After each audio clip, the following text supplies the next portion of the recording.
Hello, everyone. This is your host, Susan Rosen, and I have another wonderful guest with me today.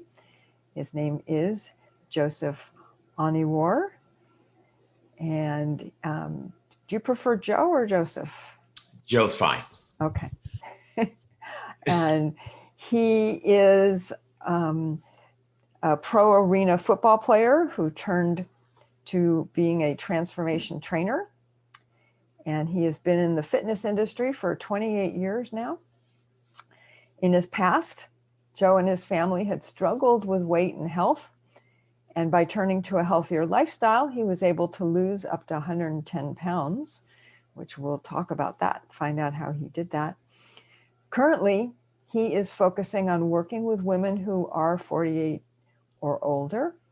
And his mission is to help women take back control over their bodies while they are dealing with energy loss and weight gain that comes along with menopause, which is a very good focus and thing to do, coming from somebody that is way over 48. So welcome. And I'm really happy that you were able to come and spend some time with us here on the Healthy Tips After 50 podcast. I am really grateful to be here, Susan, and I'm just excited to be able to share any of my experiences that have supported the athletes, which I call the super women. You'll hear me refer to them as in their journeys, and hopefully my intention is that there's a lot of value that the super women I've never met that hear your podcast and others will have value. Yeah, no, absolutely. And there are men who listen as well. So yeah. A couple of whom are related to me, but so anyways, why don't you give us a little more kind of detailed version of what I just went through. And I know you and I have talked about before the role of mindfulness and mindset in in all of our journeys through this lifetime in this world, and how you got to that point of saying, hey, we got to kind of look at it as a whole and learn from that and grow from that point. Okay, great. Yeah. So my journey, as you said, I've lost 100, and 10 so pounds on my own now. I was a lineman in college, and I always was I was the husky kid. My mom would say, "You're husky," which was the great term for pants and jeans when I was young. And so I always, had an experience of, being a bigger size kid. And I fluctuated. I was littler when I was young, but I became husky right around my early teenage years. So I had that experience. Go ahead. I'm just going to change the the view here. Okay. Great. And so with that, I also too, along my journey, and what really brought me to focus, which is specifically, the athletes I work with now as women over 48, was because I also experienced my mom never finding the right tool, the right program, the right coach for her along her journey. So I was, firsthand in, seeing all of the tabloids and whatever was the new thing, the new juice craze, the new, diet between her and, I have some older sisters kind of trying these different things. And so I noticed as a youth, and I really all the way up until now, my mom never found the system that worked for her. Now, there's an aspect of that, and it really leads into the mindfulness side. But that's what excited me to focus. And I was working initially as a transformation coach with all athletes, and I started to see some results and find some things that really correlated to my athletic career with women in general. So that's when I started to focus on my target demographic now and the athletes I work with now.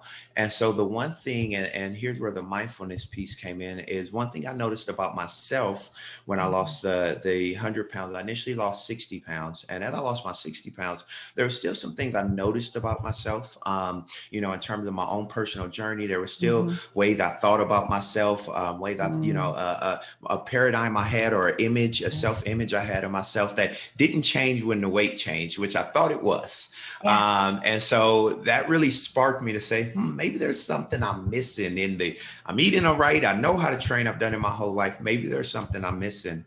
And then as I started to go on that journey and learning within myself, Mm. one thing I noticed about my mom was she always would start a journey, but she never made herself the priority. And so these two things kind of came and became the tip of the spear in my approach Mm. to, as I continue to learn, there was a deeper mindfulness aspect within myself. And then I realized how I never saw that applied in my mom's journey. And that was, I think, a big key, and still to this day, I think is a big key to why Mm-hmm. Mm-hmm. programs aren't successful or aren't as successful as they can be. Yeah, I would agree. I mean, the whole idea of prioritize, the way I describe it is prioritizing ourselves in our own Yes. lives. And Yes. that's a key to my own journey, and it's a key to my practice, my coaching practice that I have is the same, the same idea, and particularly for the same demographic that we're Mm-hmm. talking about, and that my podcast goes for as well, because I think particularly the women and some of the men as well, who were just raised to think about everybody else, and thinking that if we helped everybody else, then we would get helped. But it's really the other way around. If you help yourself, then you can help other people. Yes. And that is, I think that is such a powerful, because as you said, depending on the background and the upbringing, but this Mm-hmm. could go across the board, Mm-hmm. especially when we're implementing something new. And in our society, in my experience, if with myself, and as I continue to work with, the athletes, is that we say, hey, I'm going to start a new program. I'm going to change the way I eat. But that actually means that I'm going to shift the way I approach the habits that are ingrained in my experience, Uh-huh. Yeah. so that I create a different outcome. And let's just say if it's nutritionally, and not bringing in a fitness yet, that's Mm-hmm. going to bring a Right. different outcome in my physical appearance. But that means everything, how I approach it when stressors. And so many of these things come into Yeah. play that it rolls off the tongue so easy. Hey, you want to start a new nutrition plan or diet, or whatever you frame it Yeah. as. But inside of that, behind the wall, is all of the patterns Oh that yeah. have. Yeah. So I think, Yeah. yes. Well, and you know, I think that all of those programs that you're talking about, they feed off of that as well. Mm-hmm. They because I won't say that all they're interested in is selling their programs, but I think to a large degree all they're really interested in is selling their programs. Mm-hmm. Whether people succeed, or whether people, they like to see people succeed, but they don't give them the tools necessarily to succeed past that point. Right. Right. And that's why people are constantly going back and forth and up and down. And I mean, I did that in my life for many years growing up in particular. Right. I think I was on one of the first people that was on Weight Watchers. Started that long ago, and just didn't learn anything from it. you know And I think that really is such a big point you make, and mm-hmm. whether, and all, I always hold that there's the greatest intention in, when they start out too, because Oh any yeah. tool that's giving you an opportunity to transform. But with that said, it'll be the success rate would shift if the conversation was, this will take your patience, this will Mm. take your deeper level of trust within a process. Yeah. And this summer may not be where you're at your 10, but next summer you'll be Yeah. there in a way that you can maintain. It would be the Yeah. success rate would be different, Yeah. versus the quick. I say, and it's the old motto: quick to come, quick to go. You know, Yeah. uh, Yeah. and so and I think that mindfulness plays into it too if you're looking at the conversation of why the process is Mm. happening. And I think that's Mm. a big thing is why am I taking this journey? Is it to be in the next set of slacks or the next dress, or is it because is there a deeper why of maybe because I feel confident in the morning and because I feel like energized to experience life more, and Yeah. that mindfulness of why am I doing this beyond maybe just the aesthetic of what I see in the morning, which is very important because that frames a lot of how we even start our day as we get ready. uh, I challenge Mm-hmm. my athletes to go beyond that and really look at it as something that's going to anchor them in the tough Mm. times. Yeah. No, I think that's wonderful. I think that's really great that you do that. Why don't you tell us a little bit more about the about your athletes? Because I know you had told me before, and it's really interesting that people that you've been working with and changing their outlook on life. Yeah, so I work with women specifically 48 and above, really, peri into postmenopause. Mm. So that our average superwoman is about 52. And these are, high achieving ladies. So I definitely work with a lot of them are, whether they're business leaders in the community or, we're right outside of New York. So they might have, some successful careers in the city, but Mm. still, as well as they're double down in a lot of the athletes I work with, and then they're leading the front, as mom or grandmom. And Mm-hmm. so they're wearing multiple hats, but they're the general characteristic is that it's definitely this drive to know that even though the conversation around me, aging says that, maybe it should be harder and I should just, and let's say for lack of a better term, I should settle for where I'm at. I still believe there's more and I still believe there's possibility. Mm. And so it really, when the athletes come to me, they say, I know I'm going through this. And a lot of times they have decided that I will never be in the outfit I really want to be in. Okay. But if I can Okay. have Yeah. more energy Mm-hmm. and Mm-hmm. maybe be a little bit closer, that's okay. Yeah. And so I think, and not with. Oh, I lost your vocal, lost your sound. Can you hear me? Yeah, now I can. Oh, I'm sorry. I'm not sure what Oh, that that's okay. was. I don't. It could just be the connection. Yep, my Okay. internet connection is unstable. Okay, so I think it's on my side. Okay. All Well, right, just let me know if I you're need to fine. Yeah, pause. no, you're fine. Okay. um, with Yeah. with the way the conversation has in the fitness industry has moved, Uh, and I think it's very big to look at the history of fitness, especially when we mm, talk about what's possible, because there was a period early on in fitness where weightlifting was not allowed, that was okay. really Yeah. frowned upon. Uh And so huh. as we're looking at, especially in women right in this age range, that 48 to and the 50, as youth, they weren't necessarily, and that was right around athletics, like really starting to be Mm, inclusive and mm, weightlifting and training. mm, So we truly are seeing, when we look at the possibilities, mm-hmm. we're looking at a possibilities based on, the conversation still being a little skewed around what actual resistance training does to a woman's body. Does it make her Mm. look like a bodybuilder in 2 weeks, or does it make Ah. her bones denser?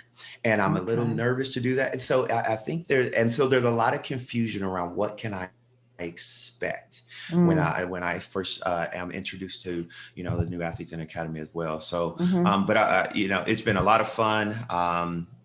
Amazing results with the ladies coming in, and really they're doing the hard work. We apply some very sound principles and Mm. science, and we Okay. we take it day by day. Yeah. Yeah. Interesting. So, do you do these as a class mostly or individual training? It, Individual. So everything is Okay. one-on-one in a personal studio. So it's Oh, really okay. the foundations of what we do, and how a coach is really the number one thing is to make sure we address all of the concerns as all of the hormones are shifting, and Mm, those things that could be a concern. So when we talk uh-huh. about bone density, Yeah. when we look at a lot of the age related Uh-huh. conditions that come, whether it's balance, whether it's flexibility. So everything is Oh, really yeah. tailored to focus and highlight the principles, whether it's prehab, and some athletes may have had some injuries, or Mm, it's rehab that really reestablishes those things. So, stronger hips and backs and posture ah, and okay. all of those things to really Uh-huh. heighten longevity. Yeah. And then Yeah. after, Yeah. So are people at this point, are people still coming in person to work with you, or are you doing it online or? so we still do online as well. So, Okay. there is remote athletes I work with, Mm-hmm. and so there's online programming that I do as well. Mm, All of that because of the shifting of the environment, which we had some conversation about prior to yeah. hopping on. Some the athletes that were with me earlier through the process, we've stayed together, Mm, but keeping all of the safety guidelines and things we're approaching mm. now. Locally, we're our doors are closed to new athletes, but remotely we're still working with Oh, okay. some great athletes and being able to build some remote programs that are seeing a lot of success right now. Ah, interesting. Okay. So if you do have remote, then um, if people don't have a lot of the equipment and that sort of thing, how do you deal with that? So what's awesome is there's different levels. So if they're depending on where the athlete's at, if they want to acquire some, depending on what they want to do, then Uh-huh. we can, create and there's great alternatives. So whoever's listening to this and Mm, maybe has had their fitness and their gym experience impacted mm, by the environment, there's great, whether it's tubings, we talked about this mm-hmm. before, that Yeah. gives great resistance, that you can really build an at-home environment for $100 with the right tubes and a step up, and you can really create an environment where you can see some Wow. results with some resistance bands and make you a great space at home that's actually space saving. But also Okay. too, what the beauty about Earth is gravity, and with the right with body weight resistance and Uh-huh. being able to do some great things, with isometric Uh-huh. workouts and different things like that. You can actually do, have some great preventative exercise for the joints, and still Ah, get the resistance okay. and the load underneath the muscle or inside of the muscle that you need Uh-huh. to create a stimulus. So Oh, there's a lot of options. okay. Okay. Well, I may have to follow up with you on that. Of course, of course. Because my husband and I neither of us have been going to, both of our gyms have been closed since March. So we've been Yeah. just walking and, I have my little 5 pound and 2 pounds. So I have 7 pounds, but, Hmm. but that's about it. And he's been doing, exercises, but, and lifting the, the 5 gallon water bottles, which are Hmm. like 25 pounds, I think, something like that. But that's, I mean, he's been an athlete his whole life, so I know he misses it. Um, Yeah, there's that, and I think also too they have the suspension straps, which hmm. got a lot of acclaim. A couple years Oh, ago, okay. they're the major brand called TRX, but there's many Uh-huh. different brands, and those are great space saving. They come with the availability to set them right up inside of your door frame, and Oh, you can have okay. a total body workout that those things go into a corner Yeah. of, of a book, and you will get. And I actually had an athlete that I worked with strictly with just for those through the COVID Oh, process. And after we okay. got their body analysis, they Uh-huh. actually only reduced their muscle mass by 1% without Wow. having any gym accessing, strictly you the nose. And that was they weren't accustomed to them. So we saw a lot of positive results there. So there Yeah, is an yeah. answer for you. My gym had the TRX, and I know the trainer that Yes. I had worked with previously. They had, anyways. You don't need all the details, but she used to do have me do things on the TRX. Yes. Not by myself, but she always insisted on being there while I was doing it, which was fine with me. But Yes. but yeah, that was I totally forgot about the TRX. That's a Yes. great suggestion. Yeah, I'll have to talk to And you offline about that. yes, of course, of course, of course. Yeah, no, I think that's a wonderful idea. And I think it's also, for all the people that are listening, would be a very good way to go as well, because it doesn't take as much room either as a lot of the other things if people are in a smaller space. Yes, as long as you have access to a door, they've made them with great, compatibility with door frame, Uh-huh. and you can get a lot of work, and there's a ton of science behind the value of, building the posterior muscles and the hips, and it's just Yeah. they're really a very valuable tool, Uh-huh. especially if you're saving space. And Yeah. Christmas is coming, so just There you say, go. There you go. so, Yeah, exactly. I got to remember that one. So, okay, so let's talk a little bit about which I know is one of the things that you're interested in, is about how the concept of women in our society has been changing. I mean, it's changing for the good, I think. But as far as, as getting older, women have always taken that much harder hmm than men have. hmm And I think some of that has been changing. And I think, a lot of what you're doing supports that as well, because if women feel better about themselves, then it doesn't bother them quite so much, quite so badly, with the aging. Right. And so inside of that, I think a really big, in my experience, that when we're talking about the framework of aging Mm. with the concept of wellness and transformation, Mm-hmm. one of those things, as I kind of alluded to earlier, was if we're not training the body, and you're going to hear a lot of, because I'm so passionate about movement and how these Uh-huh. machines were made to move. And if you're not doing that, then we're going to see an aggressive onset of aging experiences that are just due to the body being deconditioned. Mm. And so there's two different ways we can look at that. We can look at it on a larger scale in terms of, when we're looking at whether it's, body weight and being maybe overweight or being able to lose and just already. So we have a lot of deep, physiological issues that can happen in that framework. But let's just say just in general, and what's happening is like really when we look back at even when we take, for instance, osteoporosis, and we really go back into the history and see when did that start to pop up. On record, it's right around the early 1920s we first see that. And it's when we start to move into more of an industrialized experience, Yeah. the natural weight experience on a body, whether it was from farming or whether it's from walking or was just activities, that starts to shift as a society or as a, really just on a global level. So that's going to start to shift how the body and what it does and how it retains muscle and what it doesn't. So the first stage in the conversation, I think, is it being okay to be fit, it being okay to lift weights, it being more than the 1980s explosion or 1970s explosion of bodybuilding, but to be, I'm resisting training to maintain the wellness that my body is used to or has been overall when we look at our experience as humans.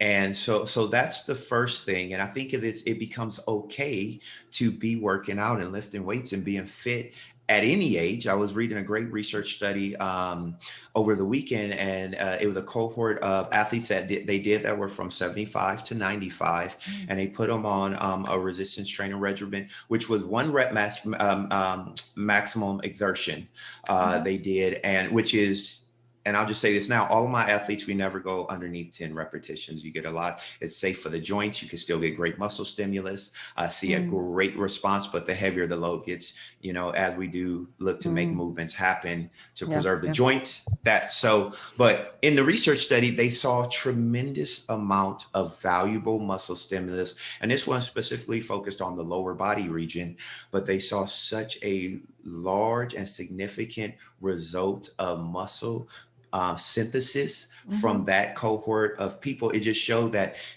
at any age, when your body creates the resistance, it will go right into what it's used to, which is building those systems and structures to maintain that level. So that what happens when we get stronger there is that reduces the falls, that reduces a lot of these injuries that we see that are just happening because we're not strong enough to maintain our level of daily activities of daily living. Wow. Yeah, that's pretty neat. Yeah. Because you don't. I have also read a couple of articles about just doing one at your maximum, right? Almost past your maximum. But I don't know. That always seemed to me like an accident waiting to happen, kind of thing. Yes. Unless you got somebody there helping you and making sure that you don't actually go past what you should be doing for that one, even if it's only one, right? Right. You can still hurt yourself. You can still hurt yourself. So with that, and tailoring in, which is a great point, is a philosophy called perceived exertion. And so if I'd love to chime in on this point, which I think is very powerful for everyone listening, is there was a cohort study, and this was done with women from 45 to 65. And they took a group of ladies, and this is something I've experienced as an athlete, understanding the different level of possibility in the human output, but also transitioning this with in general. But inside of the research, it said this: they took a cohort of women and they put them through an effort where they had an administrator take them into their 1 rep maximum effort. For safety, it's always safety first, safely through. And then they brought the cohort back. So they had the women grade their scale of 1, let's just say, no problem, not sweating, or 10, I'm going to die.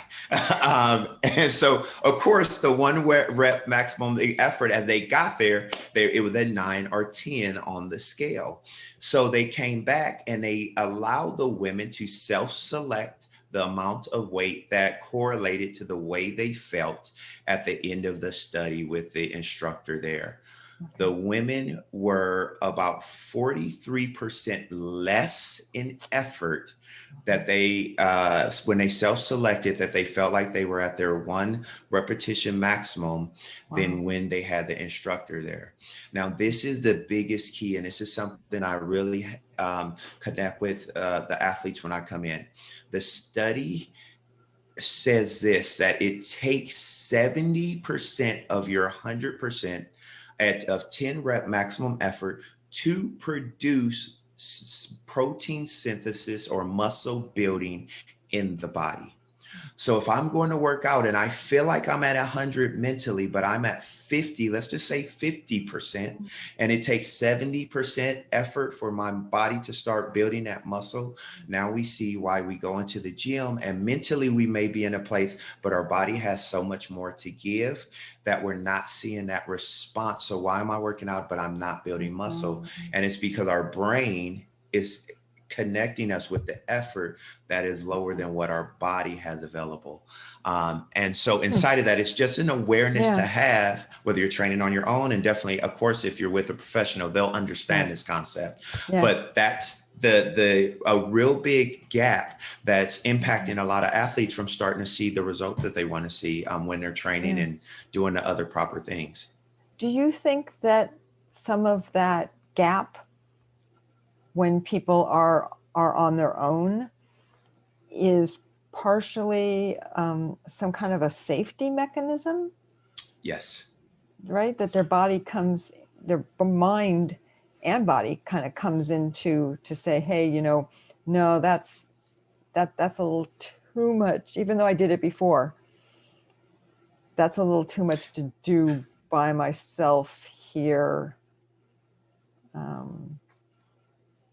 Well, and so it's putting yourself in a proper environment as best you can. And so, but so the first question is 100%. The very first thing, and that goes into, as you said, when we look at what the conversation we're having around aging. Yeah. And so it starts to be, don't get hurt. And this is what a lot of my athletes, when they come in, their husband's like, okay, but don't get hurt. Okay, but don't get hurt. My husband said, don't get hurt today. And the only thing you hear peppering in is don't get hurt. The first time you feel uncomfortable, am I hurt? Is this a muscle burn or a muscle tear? You know, which one is it? I'm stopped here. I'm done. And so it is that understanding. And once, so to answer your first question, yes, I think it's a safety mechanism. I think it's more of the mind over the body. And so I am, a Unbeatable Mind certified coach, which is a high performance habit mastery program that was designed by a Navy SEALs commander, Mark Devine. And it's an amazing program for just high performance individuals. And so what the Navy SEALs rule said, they have a 40% rule. And their thing is, before the human body is actually at its 100% effort, or when you mentally feel you're there at 100% effort mentally, you have 40% left. And this is the science behind that. And this was a cohort of recreational women, but this applies to their philosophy of, when you're going into human effort, there's about 40% between what the mental barrier is and what the physical barrier is. So there's a lot of science behind that. Yeah, no, and that makes a lot of sense. And I think part of where I was coming from as well is that when you do some of these exercises, not you, but me, right, or people, there is a much greater sense of safety when there's somebody else there who knows what they're doing. Right. Okay. Rather than, even if I know I did this 5 times with you standing there, there's still a part of my brain that is going to go, well, you really still could get hurt because nobody's here helping you. Right. And I can see how you'd have to get past that, but it might just be a matter of experience. Maybe that's not the right word, but the more, like, if I've done it with you standing there 10 times, then the odds of me doing it by myself the 11th time is probably higher. Right. Than if I'm trying to do that on the 5th time or the 4th time or something. Right. And so one of those things in context of this conversation is the 70%. So the one is truly someone there, a professional or someone who knows, or a friend who knows, just some support. But the 70%, that level should be heart pounding, should be uncomfortable. So it says, whoa, okay, I'm getting, and the best way to think about it is this is how I translate it to my athletes. The first 8 should be able to be completed with excellent form. The last 2 should be very strenuous and challenging you to keep excellent form, but only breaking slightly if necessary. So it shouldn't be something that we're like, all of our effort is to move those last 2. That it should be, oh man, this is really tough for me to stay pristine. And maybe I'm a little bit shaky, but I can still finish the 2. So it'll get your heart rate going, but it won't be to where, is someone going to be able to pick this up off of me? So there's, you got it. Yes. There's a big difference there, and you can see the value. And I will say this, one of my athletes, amazing rock star, 63-year-old, worked with me through COVID, training at home, video execution, or teaching the movements. And she was able to she put on 4 pounds of muscle, training in her home gym safely, in her studio space, in a safe way, by just challenging with that principle. Let 8 be, be tough, let 9-10 be really tough with excellent form, and her body saw the response. So it definitely can be done, and it is being done. But safety is always first. Safety is Yeah. first. Yeah. Yeah. So all that being said, right, I'm assuming that these women have, developed their exercise, developed their muscles, all of that. And I am assuming, just from my own, personal experience a little while ago, that is also giving them a better sense of self-confidence that they're taking out into the world with them. Although it sounds like most of them had a lot of that to start with, even before you started working with them. But how is that improved or affected their being in the world? Great question, and I'll start back with that. The concept of them. Well, let's start with mindfulness. So the high achieving effort as we go into with that. So let me answer and say great. So I think the biggest feedback is that they feel more confident. They feel they feel more confident, but really proud of themselves that they created a result that they maybe didn't think was possible. With that and the mindful aspect, one of the biggest things that we see is that in all of the high achievement, not always was it from a healthy place of loving confidence. Maybe it was from a place of fear, or maybe it was from a place of achieving to receive because there was an emptiness or a not enoughness. That more than not, then I'm achieving really high because I'm so confident and grounded in who I am. More than not, I've created all of this outside, and I've never, and I think this is a human experience, but a lot of I achieved because, I was afraid of failure, or this is how I got attention. So, I created a lot of things, but I'm actually at this point realizing that still does not make me feel good inside. And as we have these and we talk about why, that's more than comes out that I want to feel good because I feel good. And part of this journey is honoring me being first to feel good for me and nothing else. So, the response is more confidence, but more than the more confidence, the response is a deeper awareness of personal value. And that's what allows them to maintain their results. They've created a level of value that I deserve to be on the front burner with everybody else. And so that has been the most fulfilling for me, and just really inspiring for me, is to see these women, these super women, come back and create these conversations about themselves on a timeless journey. Wow, that sounds wonderful. Yeah, no, that's so all of that being said, what is your advice for people who, and we touched a little bit on this earlier, but for women who may not have access at this point to a gym or a trainer, maybe can't afford, even during non-COVID times, to work one-on-one with a trainer, and particularly a trainer at your level.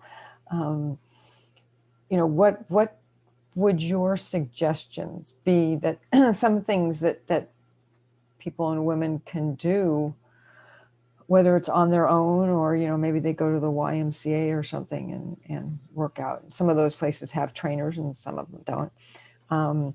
But, so that they don't hurt themselves, because people have a tendency to overdo things, I think, because we always think we're going to get someplace fast. So I really say the foundation of the transformation is to start with nutrition. Start with putting into your body, and you'll see the biggest response. So especially, and speaking specifically to the women 48 and above, peri or postmenopause, as the estrogen shifts, there's a lot of science behind what happens in, the where we're depositing the fat in the upper back and the gut, and then, the different things like that. But there's also a lot of science behind the positive impact of just whole foods and eating the proper actual foods closest to the earth that you can get. That's enough, because that will prep your body to transform or experience your result faster when you actually do create the resistance side of it, which, if you can't afford a trainer, get back to the basics of, whether it's the simplest things is just doing squats, holding a chair. And if it's something you're not used to, start out with doing 10. And if you could do 10, and if you have knee injuries or some different ailments, shorten the range so you only do a half squat, and do as many as you can, or do a minute worth. And then see what your metric is, or what your, maybe I got 15 in a minute, maybe I got 50 in a minute, and add on. A great thing to produce muscle density, to, get the metabolism of the body going, is if you can get access to a weighted jacket. And so there's plenty, and they're specifically target a weighted vest, and just going out and walking.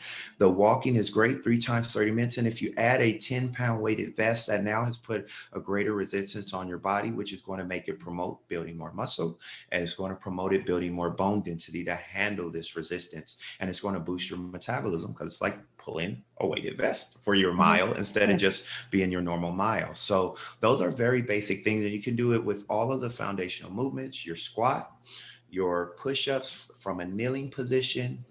There's great videos on YouTube. If you find, my site, I have a ton of free content where you can see different exercises and different movements. But the social world, the virtual world, is full of free material. And just start there. Start with the very basics and nourish your body right, and you will start to see, and you said a great point, see, that have patience, because it is a journey. But that's a great place to start, is start by, if it's anything, start with an apple a day and just getting out and moving your body. And then basic fundamental human movements, the squat, the push up, and whether it's like you spoke about your husband and his water bottles, whether you take one water bottle and do 10 shoulder presses above your head, it's a great place to start, and your body will respond to that. Yeah. Oh no, that's a great idea. Yeah, I know. I do try and do squats while I'm making coffee and stuff in the morning.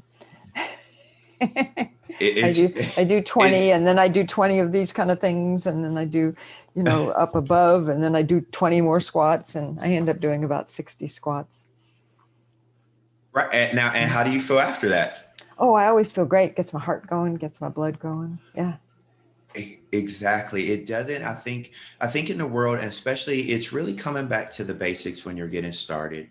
When you're looking to be safe, it's come back to the fundamentals. Your nutrition is going to be, 70 to 80% of the transformation. So finding something that works for you, that you can maintain. A tip is find out what, your caloric ceiling is, or the amount of energy you need to transform. There's a great free app, MyFitnessPal, that you can utilize, that you put in your age, your height, your weight, and it'll spit out what your baseline rate is. And how much you should focus on eating. And then it's also a food catalog. So you can put in what your meals are, and it'll count down throughout the day until you hit your number that you should stay under. And so, start with very basic principles, and you'll start to see great results. Just make sure it's something you enjoy. And of course, we got to put the foods whole foods as close to the earth as you can, is going to produce the fastest result. Yeah. Oh, and I will add to that as well, that if one can afford it, because I know they cost a little bit more, is to eat organic for as much as possible. Yes. Good foods, even if they're not organic, is still better than one's normal diet. But if you can do organic, particularly certain things, right? Certain foods that you really do need, if you're going to eat them, like grapes, There's certain Yes. things that just, they put so much chemicals on them that it can affect Yes. you. So even if you just kind of pick and choose, I think is important, and kind of Yes. start with that, because it's really easy to find out, again, online, which foods you really need to not eat organically. But and then there's something interesting, was always interesting to me, which is avocados. There's like no difference Mm, between the ones that are organic and the other ones. The ones, whatever it is that they put on them, does not get into the flesh. because And of that. Yeah. yeah, and it's like, don't waste your money on the organic ones, because it's not necessary. So, you just do a little reading, and everybody's got a little extra time these days. So This is true. now's the time to do it. This is true. Yeah. And I think, and I'd love to hear, even Susan, your perspective on, as you're starting the journey, expectations. So, Hmm. 'cause that's a big one that, I face when ladies are coming in, is what do you expect of yourself, or what is your conversation around what's possible in your transformation journey? So, Hmm. I'd love to hear, how do you frame that, and what are your thoughts or tips to anchor supportive expectations? I find that the first thing that I like to do is to really find out what a person is doing in their life now, Mm, and what do they see as important to them now. Where are they putting that that value in their life? mhm. What are um, oh, I can't change this, or I can't change that. And some of them, I'm sure that eventually they will be able to change, but it's you have to find out. And then the other thing to find out is, if I could wave a magic wand, and you would be exactly where you want to be, doing what you want to be doing, and looking and feeling how you want to feel, what would that look like? um, and that can change, right? But at that point, how do they feel, and what would they look like? And that gives you a better idea of how they're seeing themselves, and how they're seeing what they think is possible. Because even though you told them they had a magic wand, people still put ceilings Yes. on their own dreams. So that's kind of where I try and start, and I try and start sessions that I have with people. I don't do as much around health. I do more around mindset, but the health comes into it. It's because it's health and wellness, which, and I know you and I have talked about this before, that it's that covers everything in your life, Yes. right, from A to Z, and they're all tied up together. Yes. It's like playing whack-a-mole. You get Yeah. one thing under control, and it pops up over here in a whole different area. Right. So, but I always want to know, anytime I talk to them or sit down with them and say, what is it that you want to accomplish? What do you want to try? And just in today's session, Hmm. you know, um, and get them thinking that way Yes. on a longer term. Um, and to me, food is, it's something that I think that when we can, I think the biggest impact that we can have and that they can have in their own lives is to make that connection between what I feel like mentally and physically and what it is that I'm putting in my body. Yes. And being more mindful eating. Yes. Because until they can get a hold of that and make that connection that what they're eating may truly have some kind of impact on how they feel and how they go through their day, you really can't get anything else kind of going. All the rest of it is putting a Band-Aid on something. And it's, I know for myself, I mentioned earlier that I was a fat little kid. I was a fat teenager, and I fought weight in until I was in graduate school, and then there were 2 times in my life that just totally impacted me. One was at that point when I was in graduate school, and I went to see the doctor there, and she said, look at, either you go on a diet and you lose the weight now, or you're going to be fighting this the rest of your life.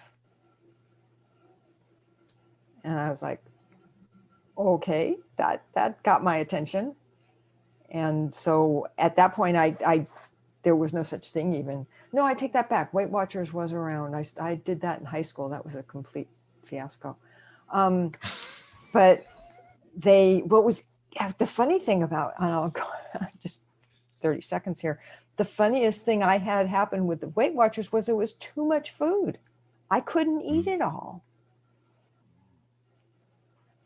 And so I just got so frustrated, so it's, they're funny reasons, right? For most people, I'm sure it's like, oh my God, I can't eat, not getting enough. And it was like, no, I can't, I was just eating the wrong stuff. But anyways, I started counting calories, and that was, and exercising. I used to swim at, it was great at going to college because I could use the track and I could use the swimming pool, and it's like having especially back then, and we're talking about the mid 70s. So it was, it's a whole different place than it is now. And then the second thing for me was I developed a bunch of allergies. And there was a whole long list of things. I mean, I was like falling asleep from all of my allergies, not realizing. Cut everything out and just did a challenge diet. Started doing one thing at a time. And from the day that I stopped eating everything and just ate like 3 things for 4 or 5 days, I think it was, or maybe longer, I started feeling better after about a day and a half. Wow. It was just so obvious. So that when you have that much black and white, okay, I'm not going to eat that because I felt really bad, really bad. Right. So then it's easy to make a change. Right. And I started eating healthfully ever since then. And again, that was a long time ago. That was in like 1989 or something. So it's been a long time that I've been eating healthfully, and then got into all the organics and all that kind of stuff. But that's also what got me involved in health and being interested in health more than anything. But that just brings me back to the point that, everyone, I think, has to get to a point where there's like, oh, I feel so much better. Yes. Right. And I'm sure the people you work with, and I'm sure you had the same sort of aha moment in your life. I did. Mine actually, because I'm a vegetarian, I've been a vegetarian for about 14 years now. Hmm. And that's what was part of my process was I eliminated meat and I kind of went on a fruits and veggies, not kind of, but I did go on a fruits and veggies experience. I got hurt and I was getting ready for some NFL tryouts. And so I did some research, found out that was going to help me heal faster. And so I went on that in that process for 2 weeks, just getting ready for, the tryout I had. And when I introduced meat back in, I got really sick. And so for me, and I don't say it's right or wrong, but for me, I realized that didn't sit right with me, and it could have been just getting Right. back in the digestive process, but I felt good. And so for me, that's what sparked me on my vegetarian way of nutrition now, which I don't say that anybody else's journey, Mm. but it was one of those things to your point that I felt different. And therefore I knew, and that was the first time I noticed that, oh, hey, my body operates differently when I introduce this food. And I think that's a great, because I do have that. It was a conversation with an athlete. They're like, well, what about, and it's a athlete who's been with me for a while. She's like, well, what about like on the weekends, like my family, and sometimes like it's just like all of this, and I don't want the sweets and all of this stuff, but how come you never tell us don't have any of it and it's okay? I say, because once you start eating healthy and you become aware, just like you said, once you eat it, if it's not right for your body, you'll never eat it again. Once you notice how you feel afterwards, Yeah. you'll choose to do it or not. That's why I don't make a big deal about it. I just say, let's focus on eating healthy. Yeah. Your body will start to tell you what works with it. Yeah. Yeah. Oh, absolutely. Yeah. Once your body gets clean, Mm-hmm. right? Because until Yep. you get to that point, you're in such reaction to start with that even if you eat something Right. else, you don't really even notice it. Right. Yeah.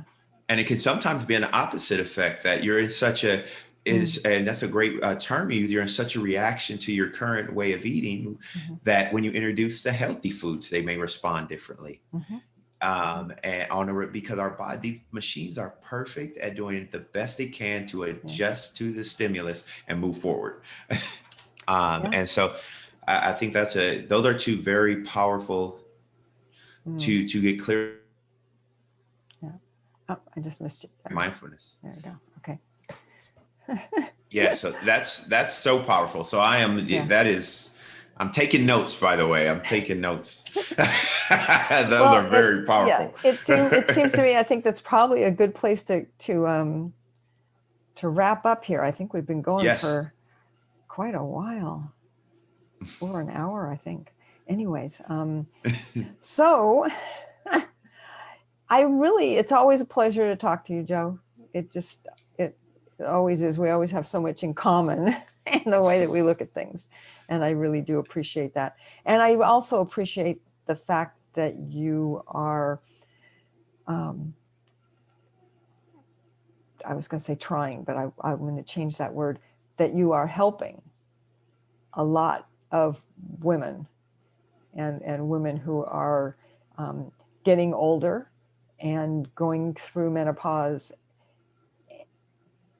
and having been through that process myself, I do appreciate that you're there and helping others in going through that, because it can be a very trying time. And I think that a lot of women get very confused and, I don't know, get off their center, just kind of get off balance, I think. So having somebody that can help them, I think that now those women can help their daughters Yes. when they go through it, because our mothers certainly didn't or couldn't, because they weren't helped. So Well, I'm so grateful to have had this opportunity to connect with you, and we do always have such beautiful conversation. And I as you close that out, and what a great way to say it, because I think that's when we talk about aging, that's one of the most powerful things that as a fitness industry, and really as a society, we get to change the hidden conversation of this, because it's a natural process of the powerful women in their human experience. So it gets to be able to be a conversation that's held in honor, but is more openly had to give a lot more value and a path for a lot of women, because there are answers, in so many ways for the things that you experience on this journey. Yes, absolutely. Absolutely. So let me give my usual little spiel here, which is that I am not a doctor, and neither of us are doctors. And what we've been talking about is not to be taken as medical advice. If you're having any sort of an issue, please call your doctor. And if you're having an emergency, please call or go to the emergency room. Even in COVID, they know how to take care of you, and they will do it safely. So to everyone, I will be seeing all of you next week. And thank you again to Joe for being with us today. I'm grateful for being on. Thank you so much, Susan. And I wish everyone well and just positive energy in the rest of their journey. Okay, great. Thank you again.